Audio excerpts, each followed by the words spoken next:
Bonjour, bonjour, bonjour.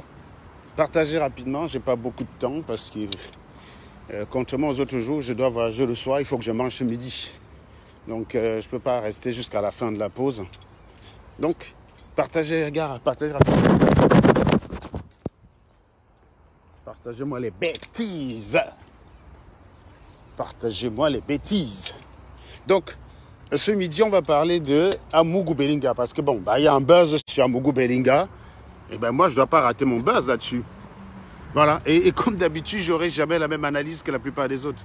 Donc oui, voilà, je vais avoir une analyse totalement différente des autres. Voilà, donc partagez les bêtises, partagez les bêtises. Partagez les bêtises. Donc on va parler de Amougou Bellinga. Donc comme c'est un pote, donc, je vais l'appeler Amougson ou bien Bellingson, je sais pas trop quoi. Donc ou Johnny Claudio, je sais pas moi, vous voyez, donc tous les termes qu'on peut, mais de façon amicale, quoi, voilà. Donc, vous savez que je ne vais pas le trucider parce qu'il est sardinard. Donc, c'est mon frère sardinard. C'est un chef écan. Et vous savez que j'ai passé le concours pour être écan. Hein, et que je force, en fait, pour que les écans m'aiment. Vous voyez ce que je veux dire? Et surtout que j'ai peur de tirer sur les écans, de peur qu'ils me rejettent. Parce que qu'est-ce que deviendrait Serge tout seul? Ouh là là là là. Si les écans cessent d'aimer Serge, sa bite ne va plus s'élever, quoi. Donc, comme vous connaissez déjà tout ça, donc on va passer tous ces détails à la con.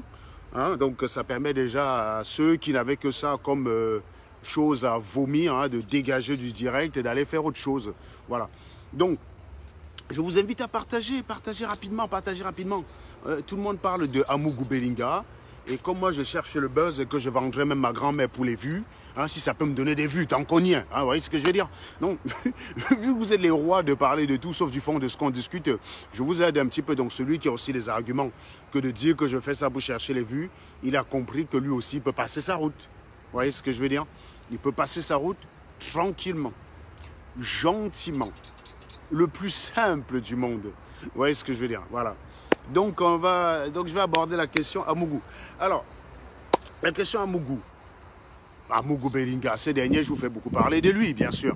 C'est l'homme du mois, si assurément, j'ai envie de dire, c'est l'homme du mois ou c'est l'homme des 30 derniers, des 3 derniers, des 3 dernières dizaines de jours, j'ai envie de dire.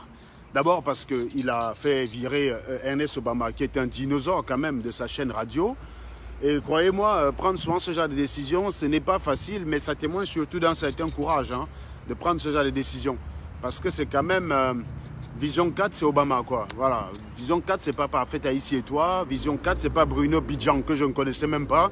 Parce que j'ai écouté, je le connais depuis qu'il a fait un reportage morbide sur Ernest Obama. Mais quand j'ai vu la gueule du mec, tiens, il ressemble à Fils du... Il a la même morphologie que Fils du Planteur. Donc, voilà. Donc, c'est franchement pas avec des mecs comme ça qu'on va avancer sur cette chaîne-là. C'est une décision courageuse, hein. C'est une décision courageuse que de se débarrasser d'Ernest Obama. C'est la raison pour laquelle je ne me permets pas de juger cette décision. Parce que pour qu'un type à ce point... Vous savez que les écans ne sont pas les BAMS. Il aurait été BAMS, par défaut, je lui aurais jeté du discrédit. J'aurais jeté du discrédit sur lui. Par défaut, j'aurais dit, ah, c'est un jaloux, c'est un con. Parce que même le BAMS, même quand il est plus riche que toi, il arrive à être jaloux de toi. Parce que comme il est jaloux, comme il est riche, et qu'ils ne savent pas profiter, ça dit que le BAMS ne sait pas être heureux. Donc, il est capable d'être jaloux de toi, qui avec tes petits moyens, tu arrives à être heureux. Vous voyez ce que je veux dire? Ça, c'est quelque chose de fondamental chez le BAMS. Donc vous pouvez parfois être jalousé par un BAMS qui gagne 4 à 5 fois plus que ce que vous gagnez. Hein. Ça, c'est un fait. Hein. Donc, c'est pas... Par contre, chez les écans, moins. Parce que le écan, qu'est-ce qui caractérise un écan? C'est son aptitude à profiter de tout ce qu'il a. Ne dit-on pas souvent que le écan touche son salaire? Le salaire est fini avant la fin du mois. Parce que le gars, il préfère manger le poisson braisé le premier jour, le poulet le deuxième jour, les escargots le troisième jour, quitte à ce que vers la fin du mois, il se rabat sur le tapioca, sur le plantain brûlé, le maïs. Ça, c'est un écan. C'est-à-dire que je ne dis pas que c'est une meilleure façon de vivre, mais c'est une façon de vivre qui l'empêche d'être jaloux, pour une raison simple. Il profite bien les 15 premiers jours, les 16 derniers, il attache sa ceinture en sachant que le mois prochain, il va récupérer son salaire et les choses vont redevenir pareilles. Donc, il n'a pas la place pour être jaloux en écan. Il n'y a pas de place là-dessus. Il y a parfois des duels d'ego. Hein, parfois, ce qu'on peut remarquer en ce moment chez les écans. C'est des duels d'ego, mais ce n'est pas la jalousie. Ce n'est pas la même chose hein, que chez les Bamileke. Il ne faudrait pas que vous regardez, vous commencez à vous branler dessus. Ça n'a rien à voir. Ça n'a juste rien à voir. Donc, les gars, un écan n'a pas la place pour être un jaloux. Parce que, comme je vous disais, on disait souvent que les camps touchent son salaire le 1er du mois, le 18 c'est fini. Le 18 c'est fini, alors que le Bamileke il vit tout le mois. Le problème avec le Bamileke c'est quoi? C'est qu'il passe son temps à manger l'ombunga. Parce qu'il mange l'ombunga du 1er au 31. Du coup, toi les camps qui mangent le poisson et la viande du 1er au 18, lui qui mange l'ombunga du 1er au 31, il est jaloux de toi pendant ces jours-là. Mais il oublie en fait qu'il y a 12 jours au cours desquels tu manges le riz corbeau. Il oublie ça. Il oublie qu'il y a les jours où tu chopes le riz corbeau. Parce que tout ton argent est fini. Donc c'est un mode de vie. Il y a celui qui veut lisser sa façon de vivre et quitte à vivre mal tout le temps. Il y a celui qui préfère avoir une vie intense pendant un certain temps. Et puis après, il serre la ceinture. Et le Ekan, c'est ça. Il vit bien. Et quand c'est chaud, il serre la ceinture. Il attend. Il attend que ça change. Dès que ça change, paf, il reprend. Donc il va être jaloux à quel moment? Il n'a pas la place. Le Bams peut bien gagner sa vie plus qu'un Ekan, mais être jaloux d'un Ekan. Je vous ai déjà posé la question ici vous-même. Avez-vous déjà vu un gars, un enfant, fils d'un Ekan qui est riche, respirer la pauvreté? Je vous pose la question. On est tous Camerounais, les gars. Vous avez vu un pater comme ça, là, que son père est, vous avez vu un Joe comme ça, son père est commissaire, il est Ekan. Et tu vois, le gars galère. Jamais. Je dis bien jamais. Mais chez les Bams, c'est courant. C'est courant de voir un Joe que son pater a les dos, mais tu ne vois pas ça sur lui, mon frère. Tu vois un Bams, on te dit que c'est son pater qui a le dépôt Guinness qui est là-bas. Tu ne vois pas ça sur lui. Je n'ai jamais vu. Je vous dis, je n'ai jamais vu un Ekan. Quand tu vois un Ekan qui souffre, c'est que le pater galère. C'est que le pater galère. Est-ce que le volume est bon, les gars? Partagez les bêtises. On va arriver sur Amougou Belinga tout à l'heure, donc c'est juste une introduction. C'est juste une introduction. Non, mais mon cher ami, quelqu'un qui me demande quel est le rapport. Le rapport, c'est le gros cul de ta maman, connard. Donc tu dégages de mon direct. Je peux même mettre le direct sur Amougou Belinga. Je parle des Bamileke. T'as pas, c'est quoi là-dedans? T'as pas, c'est quoi? C'est mon live. Si tu ne trouves pas ton compte, tu dégages, connard. Vous ne viendrez jamais chez moi m'imposer une ligne directrice. Je peux mettre Amougou Belinga. Je passe mon temps à parler des Bamileke. Celui qui veut rester, reste. Celui qui n'est pas content, il dégage. Voilà. Donc, toi, tu dégages, Diokin, Tchang, un porc, une raclure. Donc, oui, donc pour dire en fait que, oui, mais tu sais, Emmanuel Bom, quand je dis jamais, je vais vous expliquer quelque chose, ce qu'on appelle en statistique la p-value. Je vais vous expliquer ça. Il y a ce qu'on appelle le seuil du rejet. Par exemple, quand je vous dis tous les noirs sont sales, ce n'est pas la peine de venir me dire je suis propre. Comment on valide l'efficacité d'un médicament? Vous le savez ou pas, les gars? Comment on valide une expérience? On valide une expérience, par exemple, quand on se fixe un seuil de rejet, on dit, bon, si je suis sans expérience, 95 sont concluants, on peut conclure que ça marche. Donc ce n'est pas parce qu'il y aurait 5%. 5% c'est à peu près, quand on fait un essai randomisé avec un seuil de 95%, on s'attend à peu près à ce qu'il y ait 5% de défaillance. Mais ces 5% de défaillance ne remettent pas en cause les 95%. Donc le seuil c'est 5%. Il y a des situations où le seuil il a 1%. On va dire donc le seuil de rejet c'est 1%. Ça veut dire que si je fais l'expérience, si ça ne marche pas 99 fois sur 100, je ne valide pas. Et donc, c'est quand ça marche 99 fois sur 100 que moi, je valide. C'est ça qu'on appelle les seuils de rejet. Donc, un truc qui se produit 99 fois contre une fois, on peut généraliser que ça arrive tout le temps. Si je me fixe un seuil de rejet de 1%, je peux considérer que les 1% qui sont là, c'est juste du hasard, mais que la tendance est celle de 99%. C'est ça qu'on appelle les seuils de rejet. C'est ce qu'on appelle la p-value. Allez regarder, il n'y a pas besoin d'être statisticien. Quand on veut valider un médicament, ce n'est pas parce que ça a soigné toutes les personnes à qui on a donné le médicament.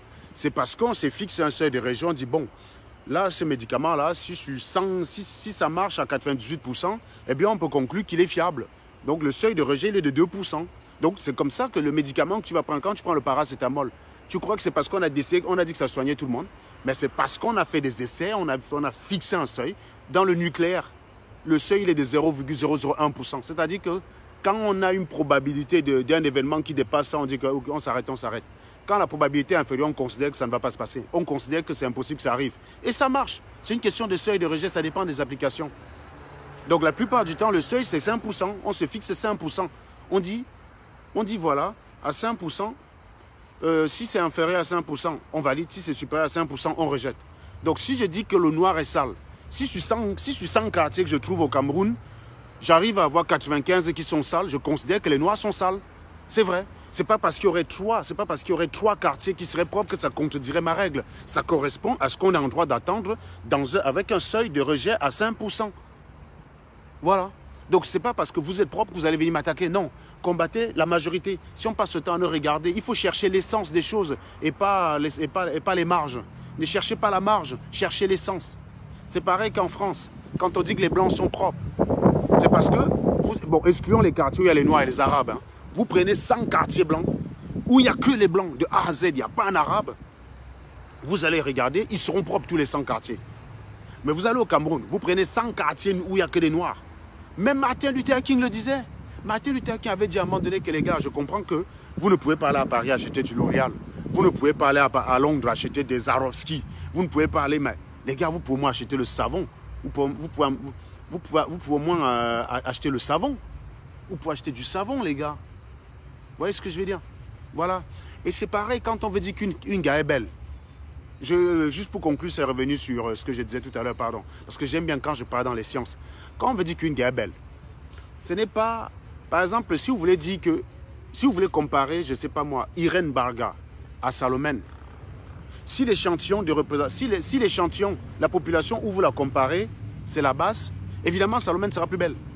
Et donc là, ça ne veut pas dire que les résultats ne sont pas interprétables, puisqu'il y a un facteur de confusion. Maintenant, si vous voulez dire, si Salomène est belle, vous la comparez, je ne sais pas moi, à Marie-Paul Paul, la population de comparaison, si c'est les sardinards, on ne peut pas, parce qu'il y a un facteur de confusion. Le facteur de confusion ici, c'est les émotions des gens, c'est les appréhensions. Je veux dire, un sardinard trouvera une chèvre beaucoup plus belle que Salomène, donc quoi qu'il arrive. De même qu'un taliban trouvera une chèvre beaucoup plus belle qu'Irène Barga si la chèvre donne sa sympathie à la base. Donc ce n'est pas comme ça qu'il faut faire. Quand vous voulez comparer deux nanas, vous prenez une population au hasard qui ne connaissent pas la nana, qui n'ont pas d'affect, qui n'ont pas de ressentiment. Vous mettez la nana. Vous prenez 100 personnes, mettez les deux nanas. S'il y a déjà 55 personnes qui choisissent une contre 45, vous savez quelle est la probabilité que ce soit du hasard? Elle est de moins de 10%. Quand, la moyenne, c'est 50-50. Hein, mais plus vous éloignez de la moyenne, plus ça devient moins probable. C'est la raison pour laquelle on dit que la majorité dicte une population. Statistiquement, c'est impossible que dans une population de 100, on ait 67 idiots. Il y a moins d'1% de chances que ça arrive. Prenez le schéma de Bernoulli. Vous prenez la loi binomiale, schéma de Bernoulli, vous faites un succès 1,5, échec 1,5. Vous calculez la probabilité, vous calculez le seuil au-delà duquel on a moins de chances d'avoir ça par hasard. Vous allez voir qu'autour de 63, il y a moins d'1% de chances qu'il y ait 63 idiots.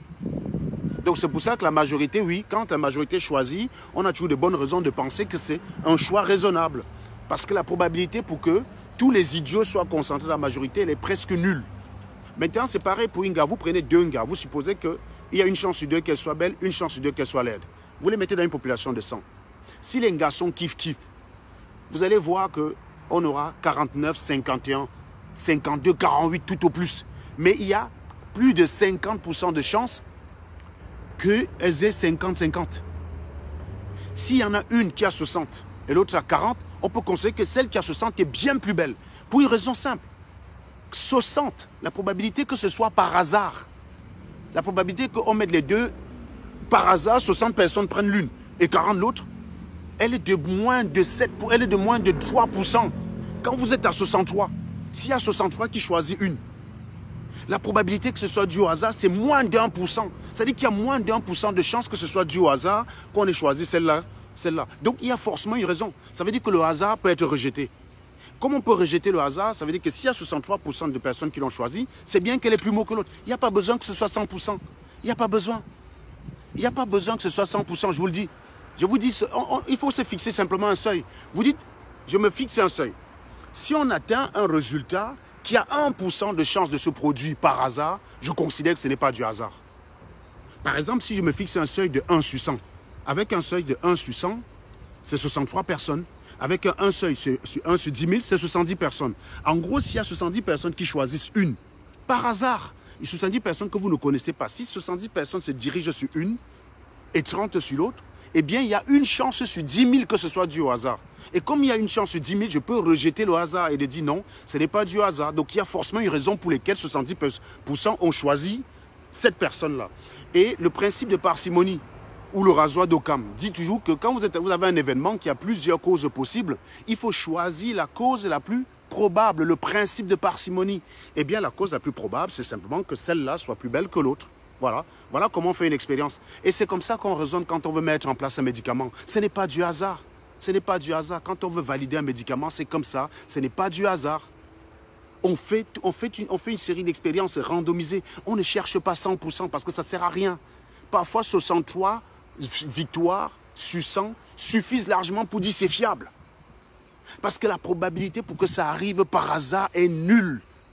Donc, on n'a pas besoin de 100%. Quand vous êtes rompu au calcul de probabilité, vous n'avez pas besoin des chiffres ronds. Donc oui, quand je dis que les Camerounais sont sales, si je suppose qu'ils ne le sont pas, et je fais une analyse objective de la société camerounaise, j'aboutis à une probabilité presque nulle que ce soit dû au hasard que les quartiers soient sales, alors qu'eux ne soient pas sales. Donc je rejette cette hypothèse. Donc les Noirs sont bien sales. Les Camerounais sont sales. Voilà. Donc, une fois cette petite intermède en statistique faite, on revient sur ce que j'étais en train de dire tout à l'heure. Donc j'étais en train d'expliquer que les écans, pourquoi ils ne sont pas jaloux? Je vous expliquais que ce n'est pas parce que je veux faire plaisir à eux. Contrairement à vous, j'ai grandi dans une société où je passe le temps à l'observer telle qu'elle est. Mais pas forcément à l'observer telle que je voudrais qu'elle soit, parce que c'est ça toujours la différence. C'est que la plupart du temps, vous observez les choses telles que vous voudrez qu'ils soient, mais alors que la réalité, c'est de l'observer telle qu'elle est, telle qu'elle se présente. Par exemple, le BAMS a regardé le Camer en disant que sans le BAMS, le Camer n'est rien. Il a observé la société telle qu'il voudrait qu'elle soit. Le BAMS voudrait être indispensable au Cameroun. Est-ce que le volume est bon, les gars? Vous êtes 260 là. Allez, partagez les bêtises, les gars. Hey, les gars, vous allez repartir de ce live beaucoup moins con. Vous allez repartir beaucoup moins con. Donc, allez partager les bêtises. Partagez les bêtises. Voilà. Mais oui, parce qu'il y a beaucoup de gars qui pensent que pour qu'on décide qu'une guerre est plus belle que l'autre, il faudrait qu'on la mette, 100 personnes choisissent. Non. 63 suffisent. 63 suffisent. 55 même déjà permet de dire clairement. C'est pour ça qu'en France, c'est pour ça que lors d'une élection, quand il y en a un qui a 55% contre 45%, il n'y a que 10% d'écart. Hein.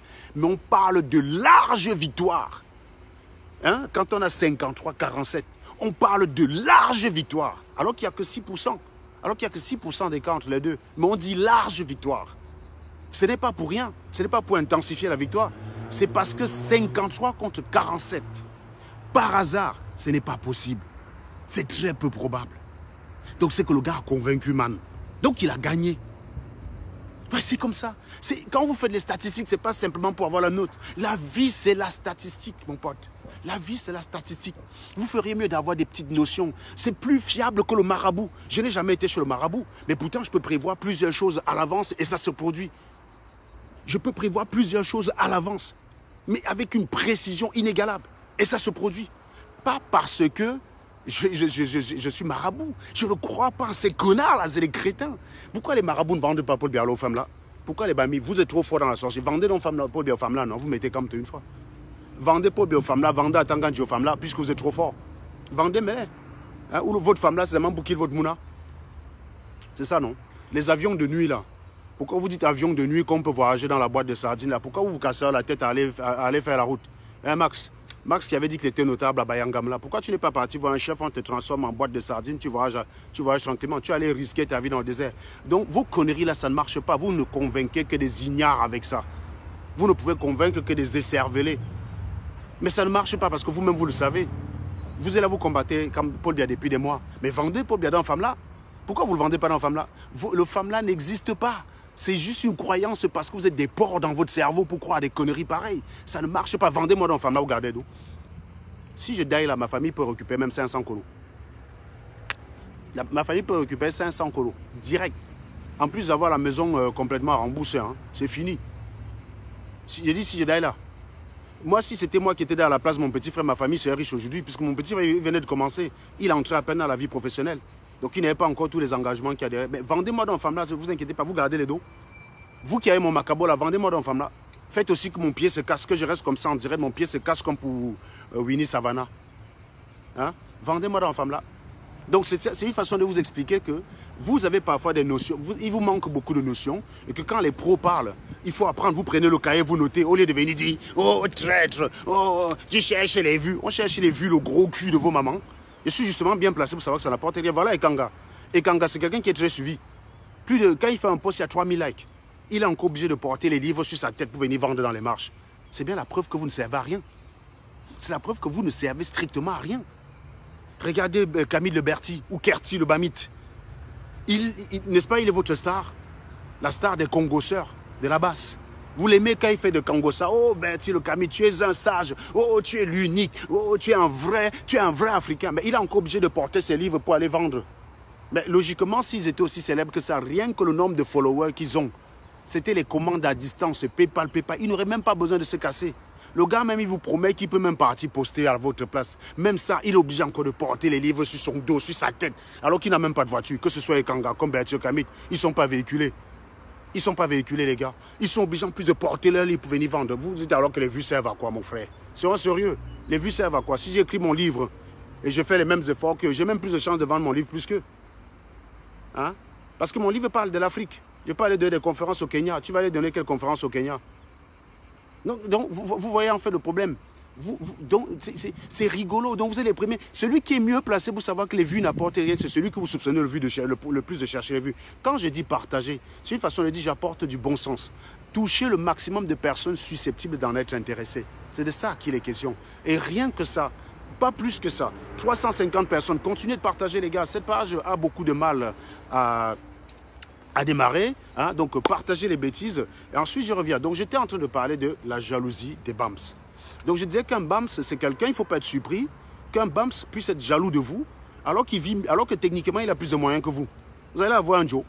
Son pâté est policier, officier de police, OP2, donc il a 2 étoiles sur les épaules. Toi, ton pâté, il est major. Lui, il est Bams. Toi, tu es quand? Ton pâté a fait 2 Mouna. Lui, son pâté a fait 3 enfants. Et dans ta famille, tes frères font quoi? 2 Mouna, 1 Mouna. Parce que les Ekans, ils ne font pas beaucoup d'enfants. C'est pour ça qu'ils ne sont pas peuplés comme les gars de l'Ouest. Hein. Le gars de l'Ouest, en fait, de la virilité, son nombre de Mouna comme pompe dans les femmes. Quoi. Donc, non, vous inquiétez pas, les têtes de mort, on va les liquider après. La page, elle est protégée. Donc, il se casse la tête pour rien. Donc, le pâté a 6 enfants. D'accord? En plus de 6 enfants, il a 2 frères qui ont raté leur vie, qui ont 8 enfants au total. Donc lui a 14 enfants. Il est obligé de faire vivre ça. Blaisodino, je suis obligé d'insulter le gros cul de ta maman, connard, dégage de mon direct. Si tu as les oreilles sensibles, tu dégages. Vous venez encore aujourd'hui vous plaindre que Serge Anango a insulté les gens. Donc c'est aujourd'hui que tu découvres Serge Anango. Bamileke, vous êtes une malédiction, franchement. Vous êtes une malédiction. On vous a malédictionné. Donc, le Ekan, son pâté est major, donc il touche ses 125 $ à la fin du mois, mais il arrive bien, donc viande, argent de poche, le mouna va bien quoi. Mais le gars qui est Bams, il a son pâté qui est officier, à part crâner au quartier que oh, mon pâté c'est le patron de ton père, mais au niveau de ski, il chope le mbunga tous les jours. C'est pour ça qu'il est jaloux, et c'est pour ça qu'on élève des gens jaloux. C'est des raclures jalouses, voilà.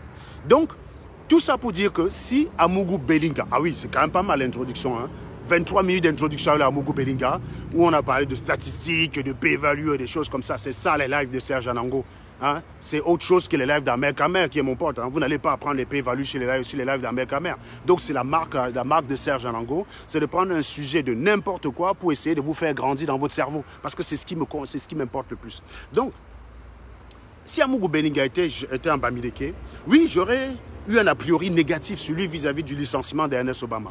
Mais comme je sais qu'il n'est pas Bams et qu'un Ekan aime s'enrichir en voyant son frère Ekan s'enrichir aussi, ça c'est vrai. C'est pour ça que vous soupçonnez les boulous de nommer les gens. Moi dans ma famille, il y a eu un ministre. Quel est le nombre de nominations que ma famille en a profité? 0. 0. Il y a eu beaucoup de ministres dans ma famille. Il y a aussi un Joe dans la famille au village qui a été directeur de la police judiciaire pendant je ne sais pas combien d'années. Combien de policiers il a mis dans la police? Que dalle. Ce connard-là qui fut ministre dans ma famille.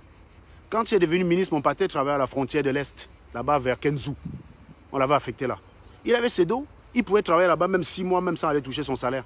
Le connard, on le nomme ministre, il appelle mon pâté. On a supplié mon père que non, on ne go pas là-bas. Mon pâté a dit que non. Mon pâté était honoré qu'un ministre l'appelle, non. Voilà, mon pâté, il est comme ça. Le gars était honoré qu'un ministre le colle pour dire qu'il veut travailler avec lui. C'est le ministre qu'on appelle... les Kene Ndongfak ou je sais pas toi, il porte en plus un nom Bamileke comme on n'aime pas. Donc bref, donc mon pâté c'était un honneur pour lui. On lui a dit que gars, ne go pas là-bas parce que tu vas rien avoir puisque tu arrives comme son particulier. Tu n'es pas nommé par le gouvernement. Le pater, il voulait go. Bon, on a dit au pater que voilà ce qu'on va faire. Toi, tu approches la cinquantaine. C'était en 2002. Donc, mon pater est né en 54. Comme Kamto, le chieur de Baham. Donc, c'était en 2002. On a dit au pater que comme tu approches la cinquantaine là, go travailler lui si et seulement s'il peut utiliser ses relations pour que tu deviennes officier de police. Et comme ça, tu gagnes 5 ans. Parce que les inspecteurs de police partaient en retraite à 50 ans et les officiers de police à 55 ans. On l'a convaincu, on lui a dit quoi. Je me souviens où on avait fait cette discussion-là. J'étais avec mon oncle qu'on appelle Martin. C'était à Madagascar. Vous savez, au marché Madagascar, là, il y a un endroit où on braise le poisson là-bas vers le feu du côté de l'école de sources. C'était quelque part là-bas dans un truc. On a convaincu au pater que go là-bas, si et seulement si le manant là te fait passer officier. C'était juste un petit coup de fil. Hein. Tu prenais un coup de fil, il appelait son gars là, je ne sais plus comment on appelle le Joe là. Minglo Medjo. Voilà, à l'époque c'est Minglo Medjo. Il a juste à charger le téléphone, il appelle Minglo Medjo. Minglo Medjo produit le décret, mon pater devient officier de police et c'est réglé. Jamais. Mon pater est resté 2 ans. Il a tourné mon pater comme ça, là, tourné mon pater comme ça, comme ça, comme ça, comme ça. Pareil, mon pater à un moment donné me dit, bon, comme il ne m'a pas nommé officier là, pour ton cas, il va peut-être te aller. Go le voir avant de faire le concours. Je go voir le manant. J'ai dit au manant que je m'avais fait un concours là, mais il faut la caution. Le gars me dit, oh, t'inquiète, fiston. Le gars, il m'imbait que je n'allais pas win le concours. Le gars, sans doute, comme il voyait mon pater inspecteur, là, il devait traiter mon pater comme de la merde. Il se disait que je ne pouvais pas win le concours. Vous voyez un peu ce que je veux dire. Il m'a dit, non, non, non, non, vas-tu win, vas-tu win. Je viens à le concours, je suis premier. Le gars, il me fait comme ça, là. Dans le dribble de Ronaldo, quoi, tu vois. Le gars m'a fait marcher. Celle qui débloque la situation, c'est ma mère. Un jour, je colle ma mère. Je dis à ma mère que, gars, le temps passe. Bientôt, je ne vais plus pouvoir demander le visa. Je pleure. Ma mère me dit, fiston, j'arrive. Elle prend son salon de coiffure, elle vend. Elle appelle ses 2 grands frères, Père Jean et Père Gaston, à qui je rends hommage, même si on s'entend pas aujourd'hui. Je suis ce que je suis grâce à eux et certainement pas grâce à ce connard de ministre. Donc, elle appelle les 2. Elle revient à Yaoundé avec 650 colos. Je dis à ma tête que ce n'est pas assez, mais j'ai une stratégie.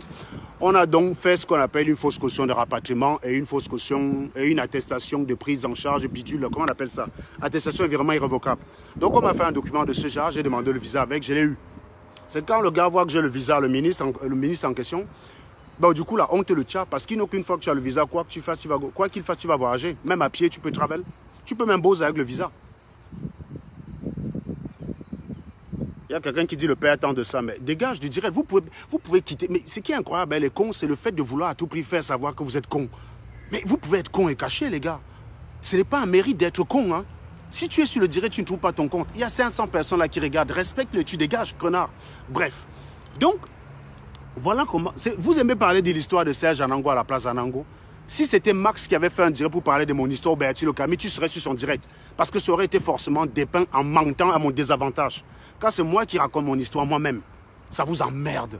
Parce que ça vous casse les pieds, vous ne pouvez pas mentir. Ça vous empêche d'aller raconter n'importe quoi à mon nom. Ça casse la jambe. Je vous comprends. Vous aimez parler de l'histoire de l'autre. Vous aimez raconter l'histoire d'Anango. Quand Anango lui-même raconte son histoire, ça vous fait chier. Ça vous fait chier quand Anango raconte son histoire. Mais je la raconte quand même. Voilà. Donc j'ai fait le concours.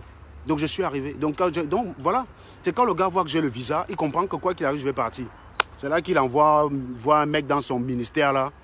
On me sort un billet d'avion. C'est pour ça que j'ai voyagé en première classe pour venir en bain. Est-ce que j'avais demandé à première classe? Non. J'ai voyagé en première classe avec 500 colos.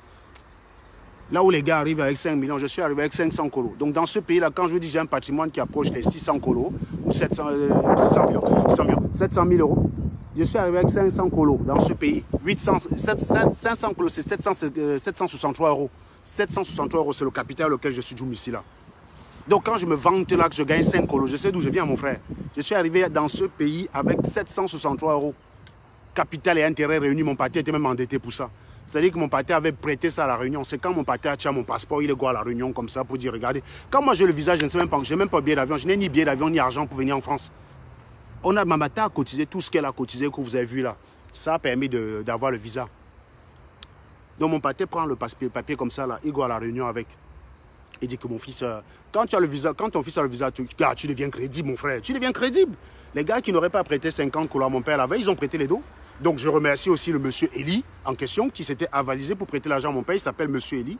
Il avait fait, donc je le remercie. Je ne sais pas ce qu'il devient, mais c'est l'occasion pour moi de le remercier. Alors, attendez. Donc voilà, ça c'est la première...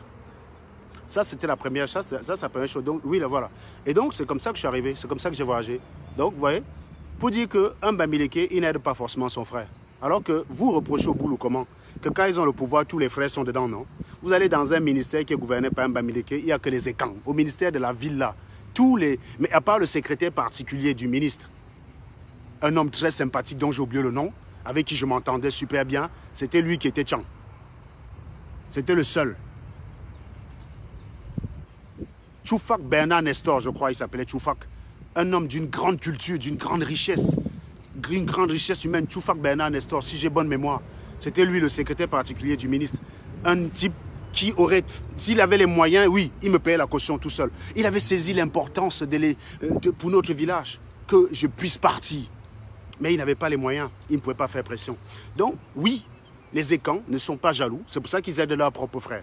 Donc, si Amougou Belinga a viré Ernest Obama, je suis tenté de penser qu'il y a une très bonne raison. Je suis tenté de penser qu'il y a une très bonne raison. Parce que ce n'est pas dans la nature, c'est ce qu'on appelle a priori. C'est important d'avoir des a priori. Hein, moi, je vous ai expliqué la formule de Baye, non? Qu'il vaut mieux avoir un a priori que vous corroborez à chaque fois pour converger vers la vérité. En fait, il vaut mieux avoir un a priori que pas du tout. Si vous êtes sûr à 100%, la formule de Baye se bloque. Ça veut dire que probabilité a priori c'est 1, forcément probabilité a posteriori ça sera 1. Vous faites le calcul, vous allez voir, ça donne 1. Si vous êtes dans le rejet total, c'est-à-dire probabilité 0 a priori, eh bien la probabilité a posteriori, ça sera toujours 0. Formule de Bayes. Donc, le bayésianisme, c'est ça, c'est chercher les causes en fait. C'est remonter les causes sur les causes probables. Donc, qu'est-ce qui peut être la cause probable? Vous voyez? Donc, quand on sait analyser les choses comme ça, c'est pour ça qu'il vaut mieux avoir un avis, il vaut mieux avoir un a priori, ou un a priori positif ou un a priori négatif. Peu importe, mais il vaut mieux avoir un a priori. Ça permet en fait, quand vous faites une calcul matriciel, d'avoir une convergence vers la solution. Vous savez ce qu'on appelle la convergence. Vous savez que quand vous avez une série qui converge, elle converge vers un point. C'est pareil, quand vous faites une solution, la résolution d'un système d'équations par itération, vous faites des opérations au fur et à mesure. Quand ça commence à être stable, ça veut dire que vous convergez vers la solution. Et voilà, et vous acceptez toujours, là on revient à la p-value. Vous acceptez une p-value de 0,00, je ne sais pas combien. Quand vous commencez à avoir UN moins UN plus 1 inférieur à 10 puissance moins 6, vous dites, bon, allez, c'est bon, on arrête. Parce que pour chercher 0, ça peut coûter trop cher. Vous dites, bon, là, c'est bon, on arrête. La solution, c'est ça. Voilà, c'est comme ça. C'est pour ça, d'ailleurs, que la définition d'une suite convergente, c'est qu'il existe, c'est quel que soit, quel que soit epsilon, il existe n tel que un moins un plus 1 soit inférieur à epsilon. Voilà, c'est ça. À partir de là, on dit que ça converge. C'est-à-dire que s'il n'y a pas, si ça ne vérifie pas ça, donc on ne peut pas dire, bon bref, je reviens encore sur mes coups. Non, revenons sur Amougou Belinga, parce que quand je commence à parler des maths, là, je me perds beaucoup. Donc j'étais en train de dire ceci, qu'il vaut mieux avoir un a priori que pas d'a priori. Et moi j'ai un a priori positif. Sur ce coup-là, j'ai d'abord tendance à penser qu'Amougou Belinga a eu raison. Amougou Belinga a eu raison. Maintenant, qu'est-ce qui s'est passé? J'en sais rien. Lui maîtrise le dossier, donc je suis tenté de lui... Brandy Norton, va travailler, dis donc. Moi, c'est la pause chez moi. Donc, si tu es en train de travailler, enlève tes écouteurs, tu ne m'écoutes pas, connard. Voilà, donc ça, c'est la première chose. Maintenant, il y a un audio. Donc, ça, c'est pour Amougou Belinga versus Obama. Est-ce que le volume a été bon? Si le volume a été bon, vous me remplissez l'écran des cœurs, là, et vous repartagez le direct. Hein. Vous êtes 400 et quelques, là. Vous me remplissez l'écran de tous les cœurs, hein, et vous partagez, les gars. C'est quand même le Ronaldo de l'analyse. C'est quand même le Ronaldo de l'analyse, mes chers amis. Vous voyez ce que je veux dire? Je gère toujours les abrutis, parce qu'ils sont nombreux, c'est ça le problème. C'est pour ça que je gère les abrutis, parce qu'ils sont trop nombreux. Donc j'utilise toujours un abruti pour faire un strike. À partir d'un abruti, tu dézingues 300 abrutis qui pensent comme lui. Donc c'est très intéressant de gérer un abruti, croyez-moi. Mais le jour où vous allez comprendre ça, oh là là. Hein? Toi, tu me gères moi au lieu de gérer les abrutis. Si on était 400 là à gérer le moindre con qui venait sur le direct, il ne viendrait plus. Le problème, c'est que c'est à chaque fois. Donc, je ne connais pas. Je ne m'amuse pas à parler d'un dossier que je ne maîtrise pas. Vous dites qu'Obama était ingrat et envieux. Vous n'avez pas enquêté là-dessus. Vous n'avez pas les éléments. Vous ne connaissez rien de l'affaire. Donc, fermez vos gueules. Fermez vos gueules, les gars. Parfois, et soyez prudents. Quand vous n'avez pas des éléments, vous la fermez. Celui qui maîtrise ce qui s'est passé, c'est Amougou Belinga. Et le principe de parcimonie, c'est de dire, s'il a viré une poule aux yeux d'or comme ça, c'est qu'il y a une bonne raison. C'est lui qui a quand même pris Obama à 20 ans pour le nommer directeur de quoi que ce soit. Donc, il avait une très bonne raison. Ça dit qu'il ne peut pas être jaloux qu'Obama évolue. Non, parce qu'il a voulu qu'Obama évolue en lui confiant très tôt des responsabilités. Donc, il ne peut pas être celui il ne peut pas être jaloux qu'Obama évolue. Donc, s'il a fait ça, c'est qu'il y a une bonne raison. Je ne sais pas laquelle, les gars. Je ne sais pas laquelle. Mais c'est certainement pas parfait. Haïs et toi, violeur, ou Jean-Jacques Zé et autres qui vont nous le dire, puisqu'ils sont dans la plaventrisme. Ils sont dans le lèche-botisme. Oh, le patron a fait, c'est bon, le patron a fait. Donc le Kam te dit va, je vais. C'est la même chose qu'on retrouve là-bas. Kam te dit va, je vais. Amougou dit va, je vais.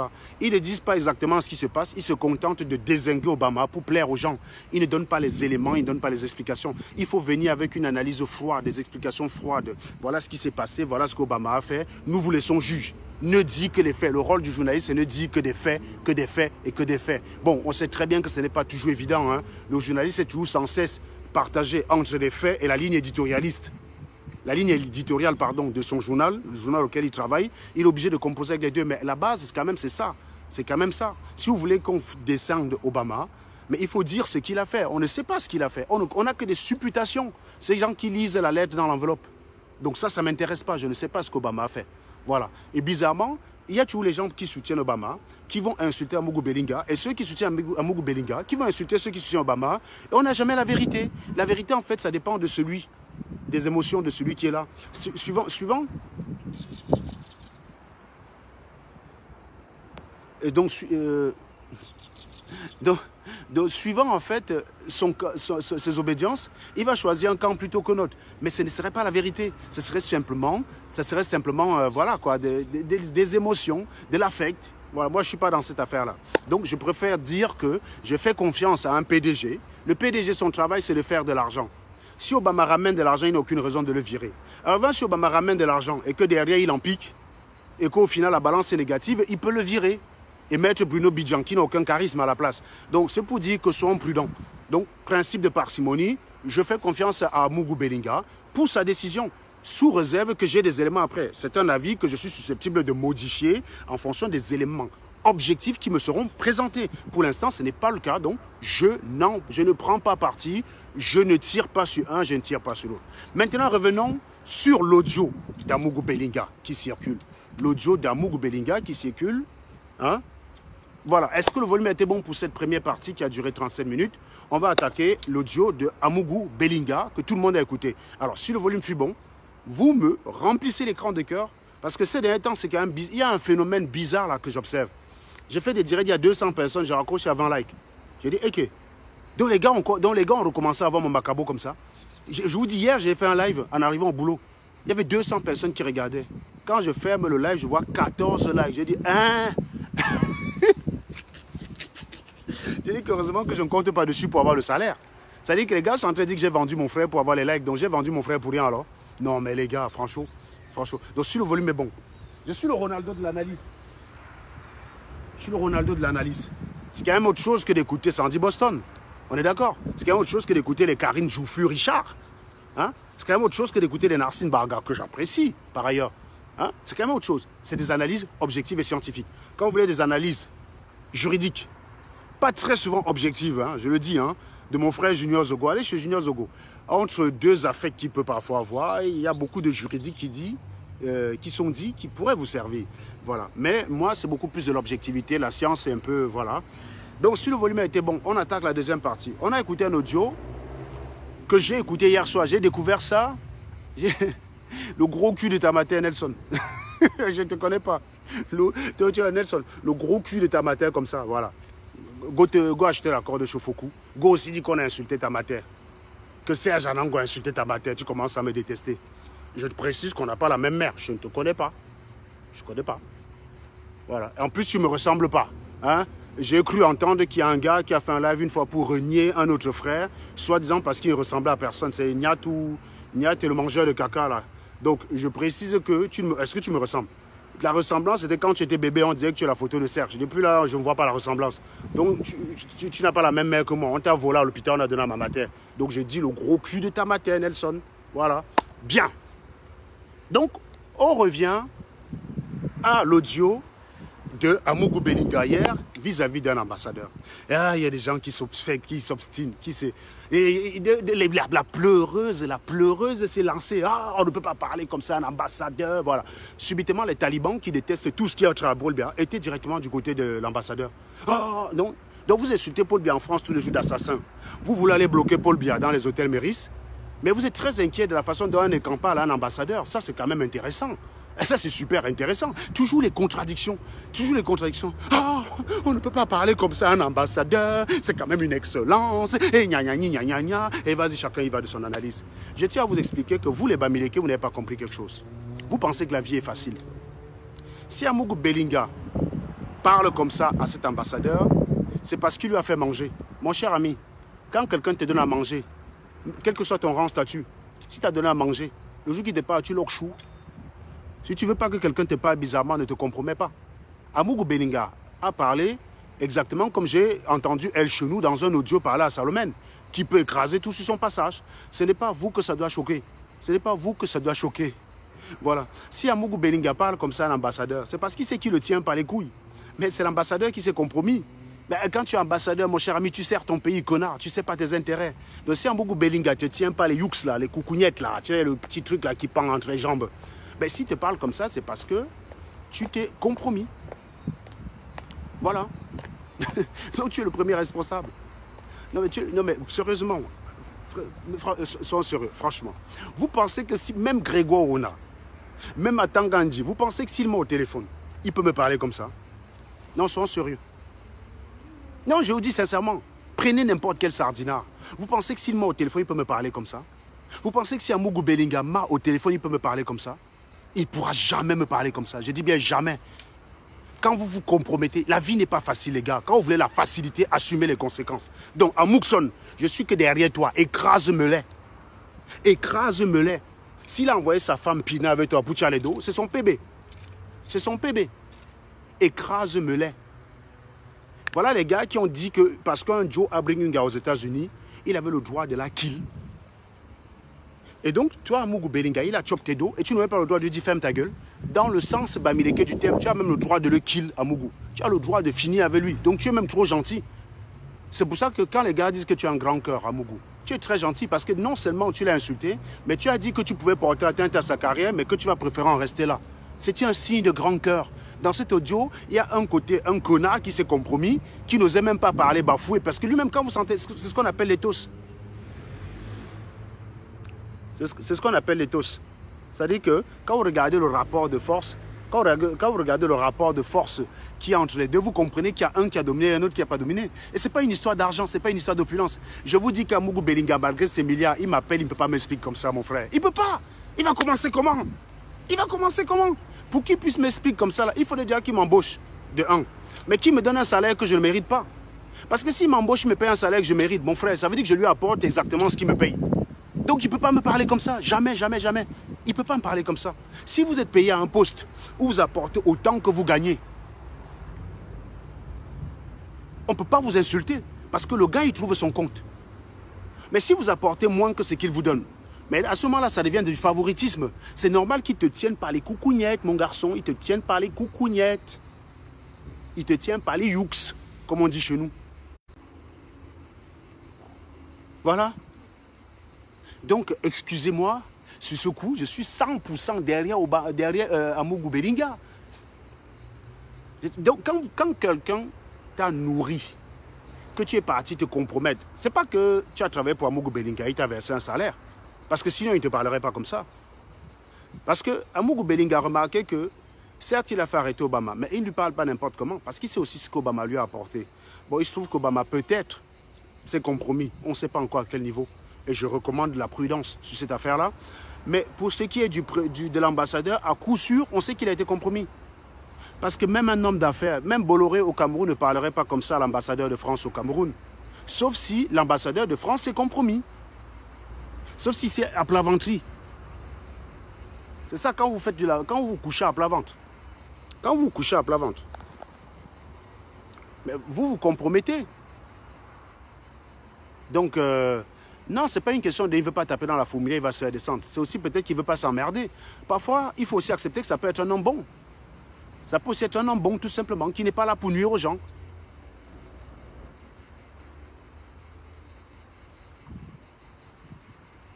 voyez ce que je veux dire? Donc il faut comprendre que les gens ont commencé à dire non, il ne peut pas, il ne peut pas. Gars, vous n'êtes pas dedans. Moi-même, je wanda, on dit aux Bamileke, les Bamileke, c'est des pauvres types. Je suis d'accord avec Amougou Belinga. Vous êtes des pauvres types, vous êtes des mendiants, vous n'avez aucune dignité. Vous vendrez votre âme pour tout. C'est chez vous que le FAMLA existe, non? Je rappelle que le FAMLA, dans son sens premier, consiste à vendre des personnes importantes pour se faire de l'argent. Donc, quelque chose qui est couramment admis dans votre tradition, dans votre logique, dans votre fonctionnement.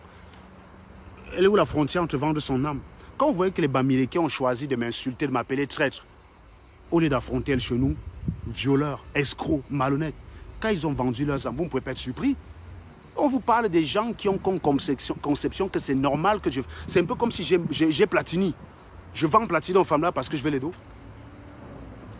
Ou je vends ma nièce. Ah, ma nièce, ah, mon petit bébé, mon petit bébé. Voilà. Donc, je la vois comme ça grandir, que j'ai Yamo. Je vends les bêtises parce que je veux les dos. Non, mais sérieux, c'est normal dans votre cerveau chez vous les Bamileke. Non, je vais prendre ma petite Eva. Une petite fille hyper intelligente, tellement en avance qu'elle affronte même sa matière dans les débats. Gars. La petite là, il faut qu'on la calme un peu parce que ça va être chaud. Hein. C'est la plus intelligente de la famille pour l'instant. Hein. C'est-à-dire que de la petite, de la génération en dessous de nous, c'est la plus intelligente. Eva, la fille à Platini. Celle qui avait dit que Paul Biya, c'est rien du tout.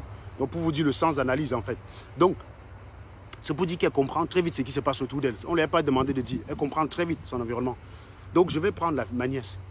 Je vais Gognan parce que je vais les dos. Non mais sérieux. Chez le Bamileke, c'est normal. Chez le Bamileke, c'est couramment admis. Donc, comment vous pouvez être surpris qu'un Joe vende son âme, qui vende son intégrité? C'est un peu normal que je sois combattu par les Bamileke parce que je n'ai rien d'eux. Je ne vendrai pas mon intégrité pour de l'argent. Je ne mentirai pas parce que je veux l'argent. Comment je vais faire pour aller même... Admettons même qu'on pouvait vendre les enfants pour avoir les dos. Mais je vais commencer comment même pour aller vendre les enfants. Si déjà même moi-même, ma dignité, je ne suis pas capable d'avant. Je vous dis à Mougou Belingama au téléphone, il ne peut pas me parler comme ça. Il ne peut pas. Voilà. Oui, on parle comme ça à quelqu'un pour lequel on n'a aucun respect. Vous avez vu quand j'appelle les gars de la basse, vous avez vu comment je leur parle. Mais si j'appelle Zogo, je ne lui parlerai pas comme ça, quels que soient les désaccords que j'avais Zogo. Je ne peux pas dire à Zogo ta gueule dans un de mes directs, je ne peux pas dire ça. Si j'appelle Alain Jules Meunier, quels que soient les désaccords que j'avais lui, je ne peux pas dire à Alain Jules Meunier ta gueule, ferme-la, parce que c'est les gars qui représentent quelque chose. Mais quand moi j'appelle un Willy de Paris, je peux lui dire ta gueule, ferme-la, connard. Je peux le lui dire parce que j'ai du mépris pour ces genre de personnes. Si j'ai El Chou dans mon direct, je vais vomir sur lui. C'est une chiure. Voilà, ce genre de personne, c'est à vomir. J'ai Max au téléphone, ça ne pourrait être que de la vomissure que je pourrais balancer sur son visage. Parce que c'est des personnes qui se sont compromis. Vous voyez? Par exemple, vous avez remarqué que quand j'appelle Stevie, Stevie, c'est quelqu'un qui s'est planté malgré lui, en fait. Il n'a pas recherché quelque chose. Il s'est planté parce que, un, il n'avait pas les couilles. Et deux, voilà, il s'est planté majoritairement vraiment parce qu'il n'avait pas les couilles. Mais c'est vraiment malgré lui, ce n'est pas quelqu'un qui s'est planté parce qu'il voulait obtenir quelque chose. Beaucoup se sont plantés parce qu'ils cherchaient la notoriété tout simplement. Ils se sont dit, être sympathisant de la basse, c'est être célèbre. Donc, je vais être contre Anango parce que le meilleur marqueur d'identité de la basse, c'est la haine qu'on voue pour Serge Anango. Ce n'est pas la capacité à proposer des idées. Non, vous êtes vu comme grand combattant en fonction de l'intensité de la haine que vous vouez à Serge Anango. Et je vous ai toujours dit que ça n'a rien de politique. Regardez, Carly Seul. Carly Seul était à la marche avant-hier, ou quand, je ne sais plus quand. Elle insultait les gens. Carly Seul est venue vendre les gars de la base sur mes directs. Vous avez vu quelqu'un avoir envie de la tabasser? Ben non. C'est pour dire que la haine qu'ils ont contre moi n'a rien de politique. C'est parce que je leur dépeins. Je les dépeins comme ils sont. Voilà Carly Seul qui a balancé leur secret dehors. Elle se permettait le luxe d'aller dans une marche où ils sont nombreux à insulter les personnes. Mais qui a menacé de tabasser Carly Seul? Personne. Alors que moi, je suis allé au tribunal accompagner mon frère, ils étaient 70 dehors pour vouloir découdre avec moi. Parce que je leur dis des vérités. Parce que ce que je dis sur les Bamileke, ça les choque. Ils n'ont pas d'argument pour contredire. C'est des grosses merdes, c'est des pauvres types. Je suis d'accord avec toi, Mougou Belinga. Voilà. Maintenant, je crois que j'ai terminé. Si vous avez des questions, je réponds. Sinon, je ferme le direct et je retourne travailler parce que j'ai un train à prendre ce soir. Je n'ai pas que ça à faire. Donc, si vous avez des questions, je pense que j'ai livré mon analyse. Hein. Donc, Mougou Belinga, il sait pourquoi il parle à cet homme. Parce que cet homme s'est compromis. Et quand vous vous compromettez, vous ne méritez aucun respect. Et même si aujourd'hui je suis sardinard, les sardinards même savent que je ne me suis pas compromis. J'ai changé d'avis en fonction des éléments que j'avais. Je ne suis pas devenu sardinard par intérêt pour quelque chose. C'est ça la différence. C'est la raison pour laquelle vous ne pouvez pas aller avoir du mépris pour moi. Voilà. Et c'est pas la peine d'acheter le problème de ce gars-là. Parce que quand il a chop, c'est 400 millions. Quand il a chop, c'est 400 millions. Il ne vous a pas appelé. Voilà. Donc les talibans qui sont devenus subitement pro-ambassadeurs, là, hein, vous insultez l'ambassadeur de France au Cameroun, on insulte aussi votre ambassadeur, subitement vous devenez sardinard. Donc, voilà. Non, je ne vois pas ta question, Rissi. Je ne vois pas ta question.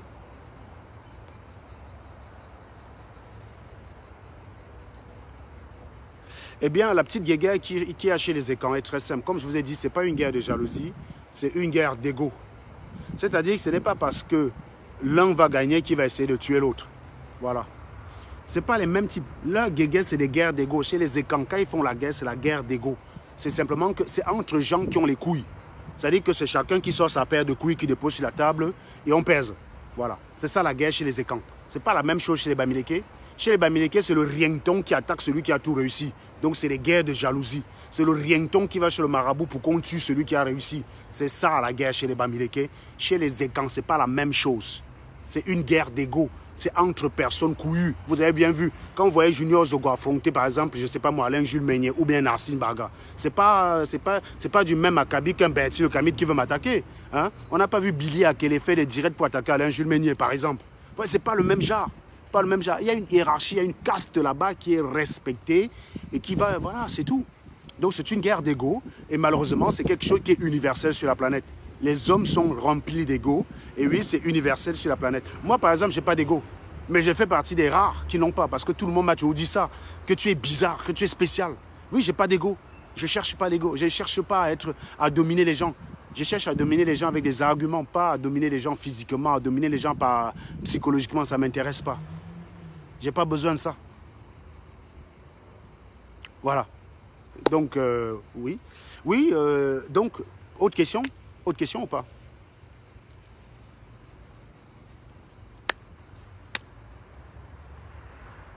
Si vous n'avez pas d'autres questions, vous repartagez le direct. Vous remplissez les cœurs. Hein, vous appréciez le Ronaldo de l'analyse. Voilà. Bien sûr qu'ils vont trouver une solution d'âme. Ils sont pareils. Ils vont trouver la solution. Ça, il n'y a pas de problème. Ils vont trouver la solution. Ce n'est pas la même chose chez les BAMS. Chez les BAMS, c'est autre chose. Que penses-tu de la recherche sans cesse renouvelée des BAMI? Par contre, je n'ai pas bien compris la question, Georges Bacan. Peux-tu bien la spécifier, s'il te plaît? Ah oui, vouloir mettre les pays à faire à 100. Bah oui, c'est en fait, comme je vous ai dit, les Bamileke, ils ont un esprit maléfique. C'est-à-dire qu'il n'est pas capable de se dire que bon, ce poste-là, je le voulais, mais celui qu'on a mis, il fait quand même le travail et je veux le soutenir. Non, ils ne savent pas se dire. C'est ce poste-là, je voulais. Si on met quelqu'un d'autre que moi, même s'il est meilleur, je vais tout faire pour casser. Le Bamileke, c'est celui qui crache dans la soupe après avoir mangé. C'est celui qui chie sur la route où il passe. C'est celui qui amène les porcs chier sur le sentier par lequel il va passer le lendemain. Le Bamileke, c'est un porc. C'est un pauvre type. Et c'est parce que c'est un pauvre type que, comme il n'a aucune notion de patriotisme, il n'a aucune notion de sentiment, il n'a aucune notion d'amour pour son pays. C'est pour ça qu'il veut mettre le pays à feu à sang, si ce n'est pas son frère du village qui est au pouvoir. Le Bamileke, en fait, c'est la pire des vermines. Voilà. Penses-tu que M. Bellinga devrait parler à M. l'ambassadeur comme on parle à un enfant au téléphone? Déjà, on ne parle pas à un enfant n'importe comment. Je peux vous garantir qu'à mes enfants, je ne parle pas n'importe comment. C'est un langage qu'on adopte quand on a eu merde. Quand vous êtes une merde, on vous parle comme ça. Ce n'est pas une histoire d'enfant. En fait, vous pensez qu'au Cameroun, tout ce qui est négatif est réservé aux enfants. C'est faux. Dans ma logique, tout ce qui est négatif est réservé aux cons. Eh bien, moi, je ne parle pas n'importe comment à mes enfants. Je ne parle pas n'importe comment à ma nièce. Donc voilà. Je ne parle pas n'importe comment aux enfants. Donc quand vous dites que parler aux enfants, vous avez dit qu'il faut mal parler aux enfants. Qui vous a dit ça? Vous m'avez vu insulter mes enfants? Vous m'avez déjà vu parler n'importe comment à ma fille? Vous m'avez vu parler n'importe comment aux enfants? Il y a un langage typique au con. Et oui, si on parle comme ça à l'ambassadeur, c'est qu'il y a une bonne raison. C'est qu'il a été con. C'est qu'il a été con. Et à partir du moment où vous compromettez le rapport de force s'inverse.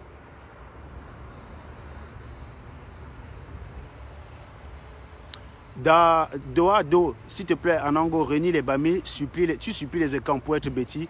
Non, déjà pour vous expliquer une chose, objectivement, je n'ai pas besoin de supplier les écans pour être bêtis. Je suis beau mec. J'ai juste à me taper une écan et c'est fini. Vous pensez vraiment que j'ai besoin de demander à Junior Zogo son avis pour être écan? Vous êtes normaux? Vous pensez que je vais appeler Alain Jules Meunier pour demander son avis ou Nassim Baga? Si je veux être écan, je suis écan. Vous connaissez, contrairement à Parfait Aïssi et toi, qui dit que les filles le supplient Poumban, vous connaissez le nombre des écans qui aimeraient s'enticher de mes services de grimpeur. J'ai juste à choper l'une d'elles. Je mets la barre au deux, je suis écan, terminé. Je dis, demande à ton père de nous donner un terrain dans ton village. On construit chez les écans. Je ne construis pas chez les Bamis, je n'ai pas besoin. Vous croyez que j'ai besoin de supplier les gens? Vous êtes normaux? C'est pareil que les connards qui disent que Stella a supplié les blancs pour qu'on l'aime. Vous connaissez le nombre de blancs qu'il y a dans son inbox? Ce n'est pas des pauvres types comme vous, hein. Ce n'est pas des ratés. Hein. Vous connaissez le nombre de personnes qui la draguent? Ce n'est pas des pauvres types comme vous. Vous êtes toujours comme ça avec des supputations. Il n'y a pas besoin de ça. Vous croyez que pour être écan, j'ai besoin de demander la vie à un écan? Vous êtes malade dans votre cerveau? J'ai juste à pécho une écan. C'est fini. Et vous pensez que ce n'est pas dans mes cordes? Vous pensez que ce n'est pas dans mes cordes de pécho une écan? Donc, autre question, s'il vous plaît. C'est ce qu'il dit, tu supplies les écans pour être écan. Vous êtes fous ou quoi? Mais l'amour des écans me rapporte quoi comme salaire, les gars? Est-ce que je vous ai dit qu'ici, j'ai gagné 1 euro de plus parce que les écans m'aiment?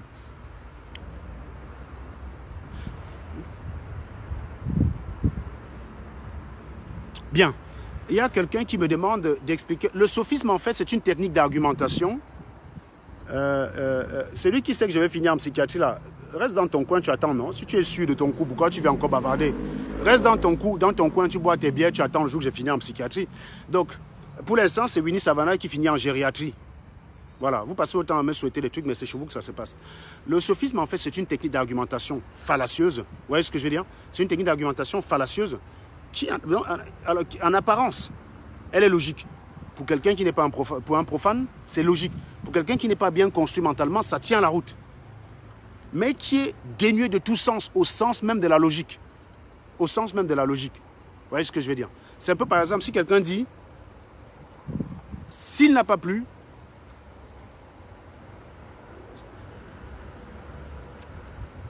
attendez, laissez-moi d'abord répondre à une question.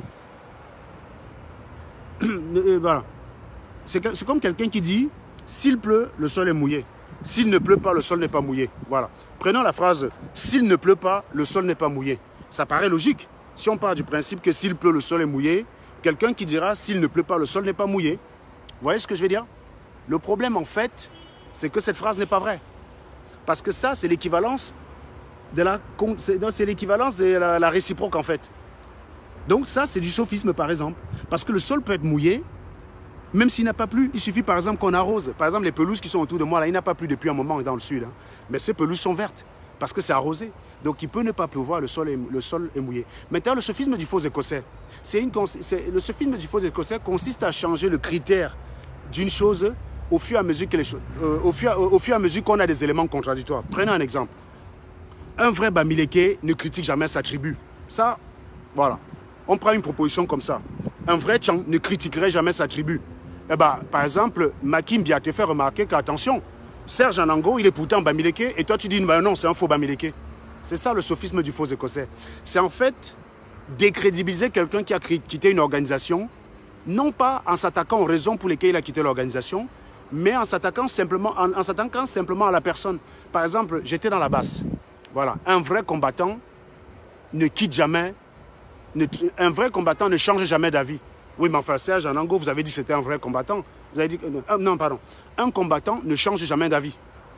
Voilà, mais voilà Anango que vous avez appelé combattant, il a pourtant changé d'avis. Il a quitté le camp. Ah ben non, Anango, ce n'est pas un vrai combattant, c'est un traître. Voilà. Et c'est d'ailleurs le sophisme du faux écossais. Le sophisme du faux écossais, c'est exactement ce que les gars de la base font. Tout le temps s'attaquer au fait que je sois un traître, me qualifier de traître sans aborder les raisons pour lesquelles j'ai quitté leur mouvement. Vous voyez, c'est le sophisme du faux écossais. Serge Anango n'a jamais été un vrai combattant, ça a toujours été un traître. C'est pour ça qu'il est parti. Ben non, Serge Anango est parti parce qu'il croyait cheminer avec des personnes intègres. Il se trouve qu'elles sont malhonnêtes, violeurs, escrocs, tout ce que vous voulez, calomniateurs, vampires, tout ce que vous voulez. Voilà, Serge Anango croyait cheminer avec ce genre de personnes. Il s'est rendu compte que ce n'est pas le cas, il a changé d'avis. Serge Anango croyait défendre la victoire d'une personne. Mais il s'est rendu compte que la personne n'a jamais gagné, il a changé d'avis. Voilà les vraies raisons. Mais ces gens n'aborderont jamais ces raisons. Donc ils font avec moi le sophisme du faux écossais. Voilà, Serge Anango, pourquoi il a quitté la base? Non, ce n'était pas un combattant, ça n'a jamais été un vrai combattant, ça a toujours été un traître. Voilà, c'est ça le sophisme du faux écossais. Donc ça ne tient pas la route. Vu que les vraies raisons, la vraie démarche c'est de s'attaquer aux raisons pour lesquelles je suis parti et essayer de les contester. Serge, tu es parti pourquoi? Bah parce qu'il y a eu un viol, vous avez soutenu le violeur. Bon, Serge, est-ce que tu avais la preuve du viol? Non, bah il y a une nana qui m'a appelé, qui m'a dit qu'elle avait été violée. Vous aviez le nom de la fille, est-ce que vous avez interrogé la fille? Non. Est-ce que tu as la preuve du viol? Bah excuse-moi, la nana elle a dit qu'elle a été violée. Toi, tu as mené ton enquête, tu es arrivé à la conclusion, non. Bah voilà, tu n'as pas mené l'enquête, tu t'es contenté de m'attaquer. Et maintenant, en m'attaquant, si en fait la fille a été violée, ça veut dire que tu as ignoré la douleur d'une victime. Vous voyez, donc je ne peux pas fonctionner avec des gens qui prétendent être sensibles à ce qui se passe dans nos os et qui ignorent la douleur d'une victime qui est sous leurs yeux. Je ne peux pas fonctionner avec eux. Voilà. Donc, voilà les raisons pour lesquelles. Donc, il faut en fait savoir pourquoi Serge Anango est parti et s'attaquer à ses raisons. Et non pas s'attaquer à lui parce qu'il est parti. Il faut savoir pourquoi Serge Anango a changé d'avis sur la victoire de Kamto et s'attaquer aux raisons pour lesquelles il a changé d'avis et non pas s'attaquer à lui parce qu'il a changé d'avis. C'est comme ça que vous faites tout le temps. Mais comme je connais tout ça, ça ne m'impressionne pas parce que je sais que vous n'avez que ce genre d'armes. Vous êtes faible. C'est pour ça que ça ne marche pas. Vous bavardez, mais ça ne me déstabilise pas. Bon, est-ce qu'il y a une dernière question? Est-ce qu'il y a une dernière question encore? Il y a quelqu'un qui dit que j'ai été chagriné par la basse psychologie de comptoir. Vous rentrez chez vous, les gars. Je n'ai pas besoin de ça ici.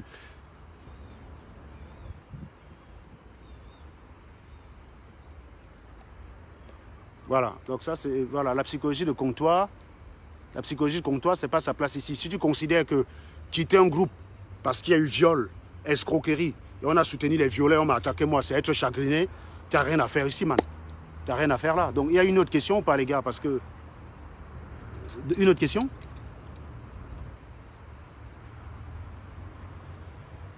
J'ai expliqué la différence entre les Ekans et les Bamileke au début du direct. Donc, renvoi au début du direct. Voilà, je ne réponds pas à une question que j'ai développée dans le direct. C'est à vous de suivre.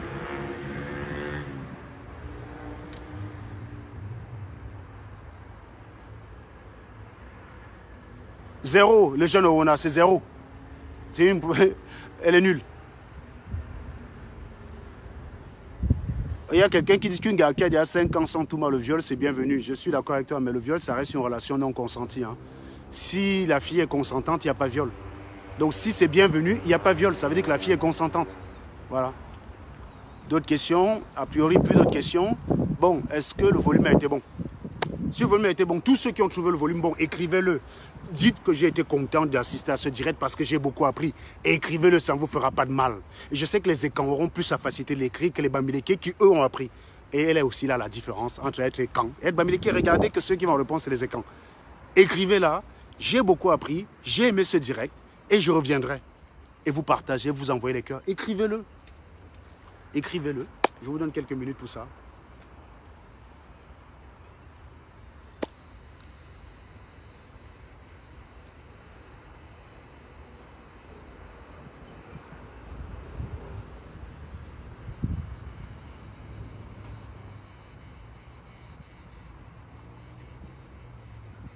Merci Thierry Nkolo qui est très souvent là. Tu n'as pas répondu à ma question. Je n'ai pas vu ta question, Manuel et Salah. Et comme les commentaires défilent, n'hésitez pas à la reposer. Je n'ai pas vu ta question. Malheureusement, je ne pourrais pas répondre. Hein. 13, voilà. Il faudrait souvent faire ça. Ça vous empêche que les salopards de venir se glisser entre les deux et dire n'importe quoi. Voilà.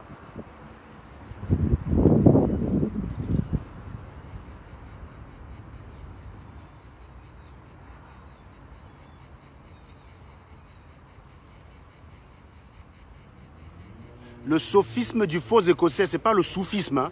Le soufisme, c'est autre chose. Hein. C'est chez les Arabes, ça, le soufisme. Sophisme, comme Sophie au départ, mais avec isme à la fin. Donc, c'est du sophisme et c'est du sophisme du faux écossais. Voilà. Donc, ce n'est pas le sophisme de l'écossais, c'est du faux écossais.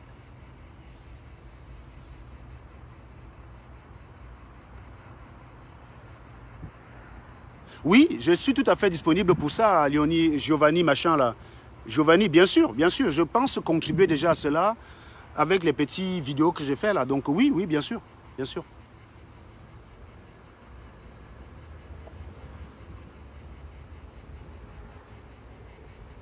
Bob Ninga, écris-moi inbox, tu laisses ton WhatsApp et je vais t'appeler.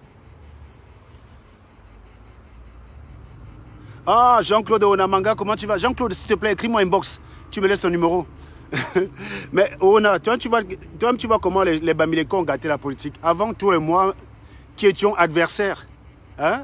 Qui étions adversaires, on pouvait croiser Norbert dans un restaurant et manger ensemble autour d'une table. Maintenant, c'est fini. Maintenant, c'est fini. On va d'abord dire, tu es un pas. Voilà donc quelqu'un qui a essayé de m'expliquer. Oui, Norbert, Jean-Claude Onamanga, c'est un grand frère que j'ai beaucoup attaqué. Parce que plusieurs fois, il a essayé de m'expliquer que mes théories sont très bonnes, mais pas adaptées au Cameroun. Je ne l'ai pas écouté. Plusieurs fois, je l'ai passé sous la douche. Et oui, parfois, les grands frères ont un peu une avance. Pas toujours, hein, pas toujours. Mais oui, sur ce coup-là, Onamanga, Jean-Claude avait compris beaucoup de choses. C'est pour ça, à chaque fois, il m'appelait, il me disait, Serge, tu es plutôt très bon. Mais je pense qu'il y a beaucoup de données qui te manquent pour que tu comprennes le Cameroun. Mais je ne l'ai pas écouté. Je n'ai pas écouté Jean-Claude Onamanga, donc oui. Je reconnais que ça fait partie des gens qui auraient pu m'éviter de me planter par rapport à Kamto, mais que j'ai refusé d'écouter. Voilà. C'est la vie, c'est comme ça. Mais parfois, il faut se brûler soi-même et tirer les conséquences. Onamanga Jean-Claude. Merci. Non, je ne veux pas être accepté à l'Ouest. Hein. Je souhaite même être rejeté. Au contraire, être rejeté par les Bamileke est une preuve effective que je ne suis pas un porc comme eux. Qu'est-ce que je deviendrais si les Bamileke commençaient à m'adorer? Il ne manquerait plus que ça. Qu'un Bami, c'est que les Bamileke se lèvent le matin comme ça, là. Tous ces porcs-là, ils commencent à dire on aime bien Serge Anango. Non, non. Je serais très inquiet. Les Bamileke, c'est 10% du Cameroun. Si je suis détesté par eux et apprécié par 90% des Camerounais, ça me va. Le problème, c'est qu'ils sont bêtes. Ils n'ont pas la notion de rapport. Ils préfèrent être aimés dans leur village et être détestés dans tous les autres pays. Mais tu ne peux pas gouverner avec ton village, connard. C'est ce que Kamto n'a pas compris. Vous savez, le pisseur, là, le pisseur de Santa Barbara ou le chieur de Baham, c'est selon les circonstances. Voilà. Non, Jean-Claude, il faut que tu me laisses ton numéro. Il faudrait qu'on s'appelle la prochaine fois que je suis sur Paris. Là, on va se prendre un verre. Tu sais que j'ai rencontré Marie-Madeleine à l'aéroport, là. J'ai rencontré Marie-Madeleine à l'aéroport le jour où les gars voulaient m'agresser au tribunal. J'ai rencontré Marie-Madeleine à l'aéroport. Pour te dire. Voilà. C'est... On a d'ailleurs pris une petite photo ensemble le 28 février. Donc pour vous dire que, oui, même Marie-Madeleine aussi, j'avais eu quelques petits accrochages avec elle. J'avais eu quelques accrochages avec elle. Et ben voilà, tout ça c'est réglé. Donc écris-moi inbox Jean-Claude. Et puis on se prendra quelque chose sur Paris. Il n'y a pas de problème. Et moi, franchement, la politique à l'époque, c'était sain. Où on pouvait s'attaquer, mais il n'y avait pas de haine. Plusieurs fois, je t'ai attaqué Jean-Claude. Mais tu n'es pas resté rancunier aujourd'hui. Pourtant, Norbert, Bamileke, bien sûr, là, le Macabo. Pourtant, je t'ai sans doute plus attaqué que Norbert. Mais Norbert, lui, s'il peut se lever le matin et prier que je daille, et je daille, ben, s'il peut même dépenser la moitié de sa fortune pour que je daille, il va le faire. Ce n'est pas des gens qui sont donc doués pour la politique parce qu'ils n'ont que haine. C'est des haineux. Voilà.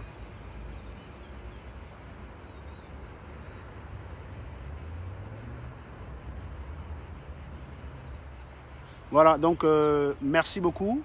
Si le volume a été bon, je vous invite à repartager. Et puis, ma foi, on se reprend la prochaine fois, quoi. Donc, vous remplissez le cœur, vous remplissez les écrans de cœur, là. Allez, allez, bombardez-moi les bêtises. Bombardez les bêtises. Remplissez, remplissez, et puis...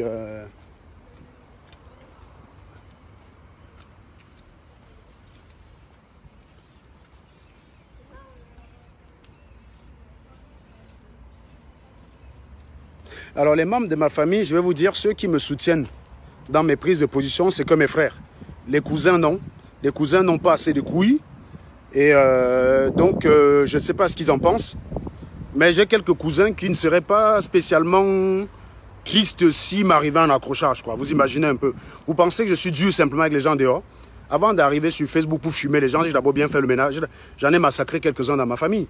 Et comme tout Bamileke qui se respecte, je peux vous garantir que s'il m'arrivait un accrochage, il n'y en a pas beaucoup de mes cousins qui pleureraient. Donc, hein. Mais on n'a pas besoin de l'amour des gens pour vivre dans le faux, bien sûr. Donc oui. Donc je ne sais pas ce qu'ils en pensent parce que je parlais politique à une époque avec mon oncle. Mais comme il n'avait pas assez d'arguments pour me convaincre, il avait décidé qu'il ne parle plus politique avec moi. Donc je ne sais pas ce qu'il en pense. Voilà. Je vais vous souhaiter une très bonne journée. Et n'hésitez pas à partager et à repartager. Et n'hésitez pas non plus à copier les extraits qui vous ont le plus intéressé. faut balancer ça dans les groupes WhatsApp. Allez, ciao.